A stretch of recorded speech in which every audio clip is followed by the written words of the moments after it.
છે. ત્યારે આઈટીસીમાં જે એમનું રોકાણ છે, આઈટીસીમાં 100 શેર લીધા હતા અને ત્યાર પછી એમને બોનસ પણ મળ્યું, તો એમનું જે હોલ્ડિંગ છે 2 ગણું થઈ ગયું છે આઈટીસીમાં. તો ચોક્કસ થોડો પ્રોફિટ એમને અહીંયા આઈટીસીમાં થઈ રહ્યો છે. અહીંયા 22 રૂપિયા પ્રતિ શેરનો પ્રોફિટ એમને થઈ રહ્યો છે. આઈટીસીમાં આ પ્રોફિટ બુક કરી લેવાની સલાહ આપશો જિગ્નેશ? યસ ઝેનુલ, આઈટીસીમાં હું પ્રોફિટ બુક કરી લેવાની સલાહ આપીશ, કારણ કે આઈટીસીમાં અચાનક જ આ સ્ટોકમાં આપણે જોયું કે 28 ફેબ્રુઆરીથી નીચેની તરફનું મોમેન્ટમ જોવા મળ્યું છે અને આ મોમેન્ટમ બહુ સ્ટ્રોંગ જોવા મળ્યું છે. આ મોમેન્ટમથી સ્ટોકના મોમેન્ટમ ઇન્ડિકેટર્સ ખરાબ થઈ ગયા છે, સ્ટોપ લોસ હિટ થઈ ગયો છે. નીચેથી અત્યારના ઘણું સારું ઉપરની તરફ પરફોર્મન્સ આવ્યું છે. સ્ટોકે નીચેની તરફ સપોર્ટ બનાવે છે 315ની આસપાસ અને ત્યાંથી અત્યારના 350ની આસપાસ આવી ગયો છે. બહાર નીકળવા માટેનું આઈડિયલ લેવલ છે. વ્યુઅરને ઓલરેડી ફાયદો થાય છે, એટલે આઈટીસીમાંથી બહાર નીકળી જવાની મારી સલાહ છે.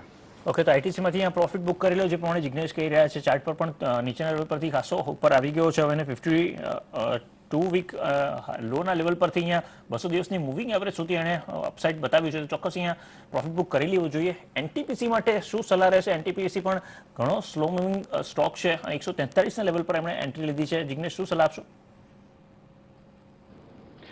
ઝેનુલ, એનટીપીસીના સ્ટોક માટે હું થોડુંક વધારે કહીશ, કારણ કે એનટીપીસીના સ્ટોકને 2008થી જોવા જઈએ તો એ લોઅર ટોપ લોઅર બોટમ બનાવી રહ્યો હતો અને ઉપરની તરફ 2008થી માંડીને અત્યાર સુધીનો ચાર્ટ જોઈએ અને ઉપરની તરફની જે ફોલિંગ ટ્રેન્ડ લાઇન બને છે એ ફોલિંગ ટ્રેન્ડ લાઇનને આ સ્ટોક કંઈક ને કંઈક રીતે ઉપર તોડવાની કોશિશ કરી રહ્યો છે. શોર્ટ ટર્મ માટે આ સ્ટોકે સપોર્ટ લઈને ઉપરની તરફ પરફોર્મન્સ આપેલું છે, એટલે શોર્ટ ટર્મ ચાર્ટ ઉપર પણ આ સ્ટોકમાં હોલ્ડની સલાહ બને છે.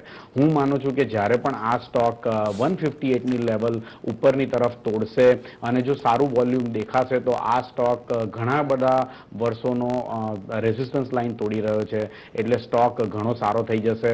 અત્યારના શોર્ટ ટર્મ માટે પણ વ્યુઅરે હોલ્ડ જ કરવાનો છે. મારી દ્રષ્ટિએ 147નો એક ઇમ્પોર્ટન્ટ સપોર્ટ આ સ્ટોકમાં છે, એટલે 147 145ની આસપાસ સ્ટોપ લોસ રાખવો જોઈએ. 145ના સ્ટોપ લોસની આસપાસ રાખી અને આ જો સ્ટોકને હોલ્ડ કરવામાં આવે, જ્યારે પણ 158 160નું લેવલ ઉપરની તરફ બ્રીચ થશે તો ઘણા સારા આ સ્ટોકમાં બુલિશ થવાના ચાન્સીસ છે.